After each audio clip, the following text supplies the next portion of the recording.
I'm getting my ducks in a row. I don't even know what that means because I don't know where my ducks are.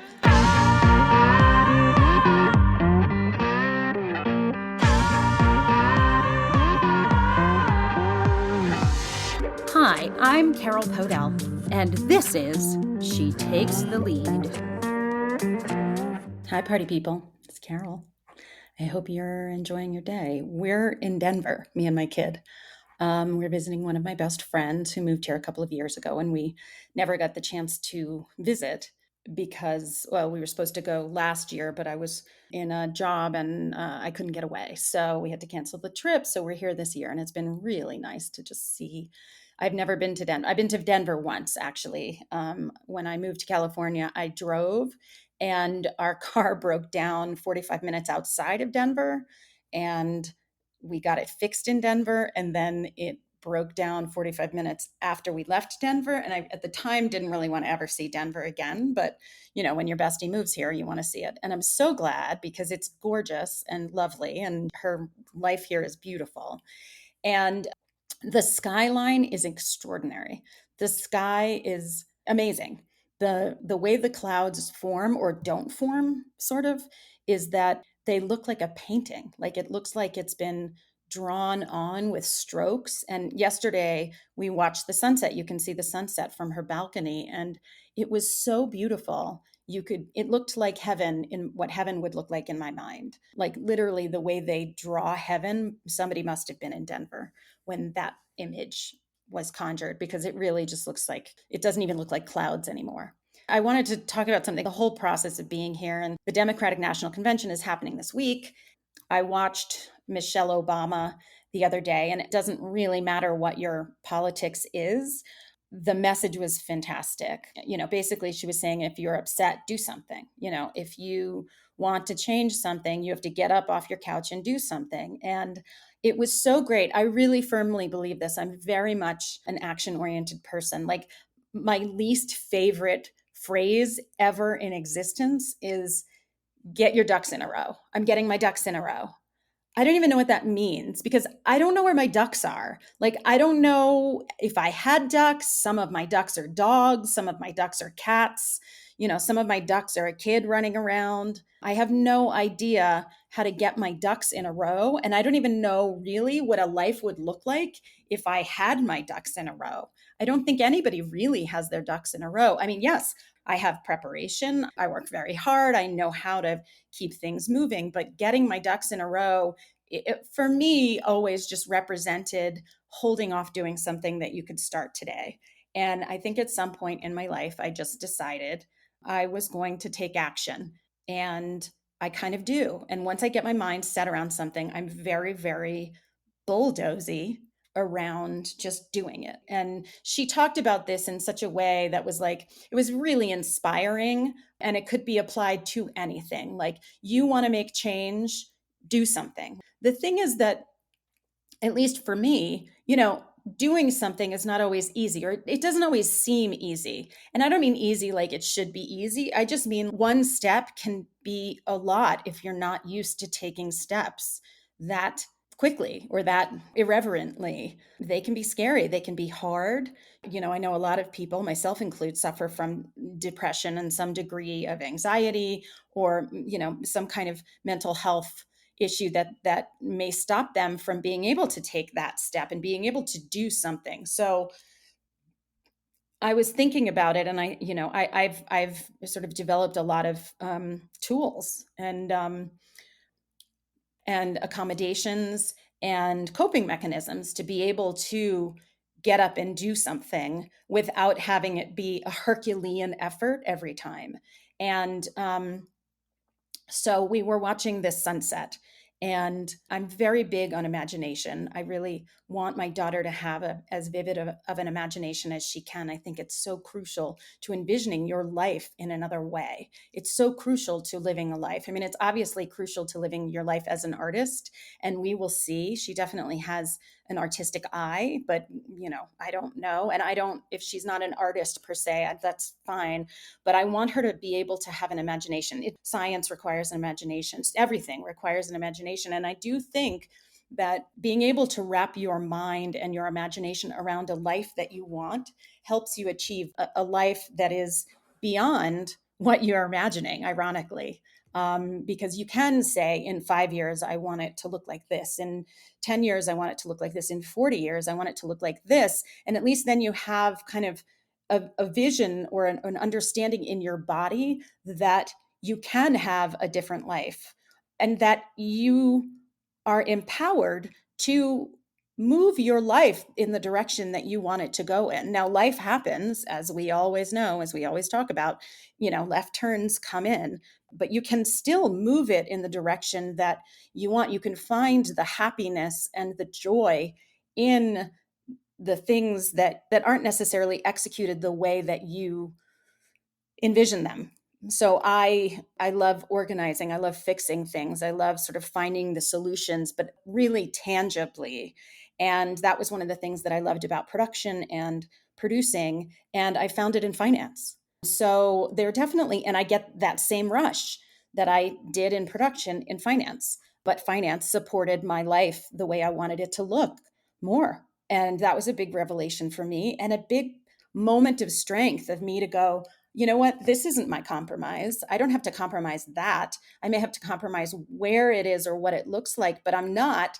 But the compromise is really because I have another dream I want to achieve. And that dream requires this, not that. So if I still can get the charge and the experience and the joy from what I'm doing while also being able to pursue a dream that's so important to me, then my life is happy and I'm fulfilled. We were watching this sunset the other day, and it was really extraordinary. It was like pinks and oranges, and it was like, so where we are is it's in a place called Central Park in Denver, and it's like all the homes and apartments here are quite short, so that it's, I guess, a law so that you can see the view. And so we have this beautiful view of the mountains over top the homes, and then above it you see, like, the first day I woke up and it was blue, just entirely blue, and a low full moon, when it's like translucent, and it's morning so you can see the moon, but it's just translucent and so beautiful. And so it's setting, it almost looks like a reflection of itself. And at night we saw this beautiful pink. It was like you could see it was, the clouds were coming in, but the clouds in Denver are not the same like puffy clouds that I've seen in the East, really, or in the West, frankly. But they're like strokes almost, over top the mountains. And in this case, they were like strokes with little puffs, but more looked like little mini mountains on top of the mountains, and in pinks and oranges with little, pieces of gray here and there and little dark brown. And it just was like, it was just such a beautiful view. And my daughter wanted to see it, and she's a little low on the, with the balcony edge. So I picked her up and we were looking, and we looked over to a little further to our right. And this scene was extraordinary. And she goes, "Mommy, it looks like a painting." And I was like, "It sure does." And she goes, "Look over there." And I said, "Yeah." I said, "Isn't that wild? It looks like the sky, but it looks like the ocean in the sky." So the way that it looked was like there were mountains and the mountain tops, and then there was like ocean, and then there was um, clouds, but it was all just mountain meeting sky. And she goes, "Yeah." She goes, "Look, there's a volcano." And she could see this little sort of cloud piece that looked like a volcano coming out. Then she could see this, it was a cloud, but you could see it was like, looked like rocks, and it was really beautiful. And then she said, "See, that looks like little rocks over there, and then there is the ocean." And it was just such a, I mean, I felt so proud because she was seeing it so well, but I also was so, she got such joy out of looking at it and of seeing something new, seeing something new that wasn't necessarily there, but to her eyes and to her experience was there. And using her imagination could see this other image, this other universe, really, this other worldness in this view. I mean, it's a view that you see every day. You could you live here and you see that view every single day, and I'm sure it's beautiful every single day. But if you go into it, you can see new things in that same exact view. And so this is what made me think of it in terms of the listening to Michelle Obama talk about doing something, because the piece between, like, there's a missing link between do something and actually being able to do it, and that is the tools to be able to do it. That is the empowerment and the ability to be able to get up off the couch, or be able to put your sneakers on, or be able to walk up the hill. There is that piece that it can be your choice sometimes, but it also needs to be, if you have things that are stopping you from doing it because you have like somebody who's in your family or your house or somewhere that's saying you can't. And by the way, if you have somebody in your life who is not supportive of whatever dream you're trying to achieve, I'm not saying you should get rid of them, but you should definitely keep them on the periphery and don't let them in as much in this particular area of your life. Because when you're trying to achieve something, like, if you're not with me, you're against me. You kind of need to have that attitude to a certain degree in order to create something that is entirely from your imagination. That is my opinion. But while we are watching this beautiful sunset, and I'm listening to my daughter, and I have kind of Michelle Obama in the back of my head saying do something. I'm like, that is one of the keys to doing something, is the looking at it in a different way and saying, what does it look like to me? What does it look like to me? Is there a volcano there? Is that an ocean? Because I know in my mind that that's not an ocean, that's the sky, but I see a little bit differently that can be the ocean. So there is the possibility that that can be what I want it to be. That can be going towards what gives me joy, gives me pleasure, that makes me excited to see that. And so it's the same thing with a dream, with doing something that you want. You don't need, I'll go back to it, you don't need your ducks in a row. You need your imagination. You need the ability to say, my life can look different, and I am on my couch, and my life is not what I want it to be, but I don't know what to do next to get up off the couch, what direction to go in, what phone call to make, what person to ask for help, what to Google to figure it out.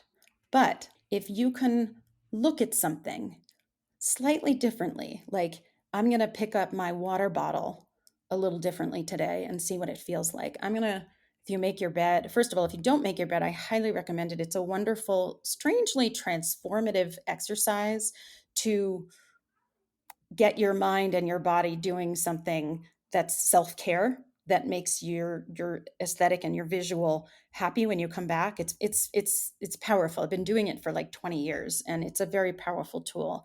But if you already do that, put your pillows in a different way. I say this, look at it differently. Try to do something that's slightly different than what you normally do. So if you make breakfast and you're a big breakfast eater, see what it's like to eat something slightly different. Or if you don't eat breakfast, try eating breakfast one morning. Just do something small that changes your day. Take a different route to work.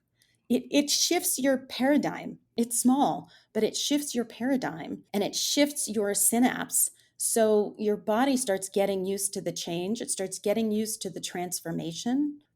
You can move forward toward a goal, toward an aim, toward a dream, without having to be entirely 100% prepared at all times before you can even begin. If you wait to do that, starting something will often never happen. And if it does, it becomes too precious. So if you make the wrong turn in the process of moving forward, you can't turn around and say, that was the wrong thing. I got to go this way. I made a mistake. It becomes too big. It becomes too hard to change. It's such a critical, tiny piece to the process of change. And that is the tiny pebble that creates the ripple that pushes your ducks toward where they need to go.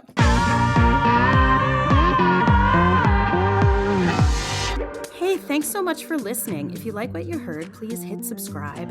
Also, if you want to keep in touch, go to Insta at About a Blonde or Facebook at About a Blonde Official. Also, you can sign up for my mailing list at www.aboutablonde.com. Have a great day. Mwah!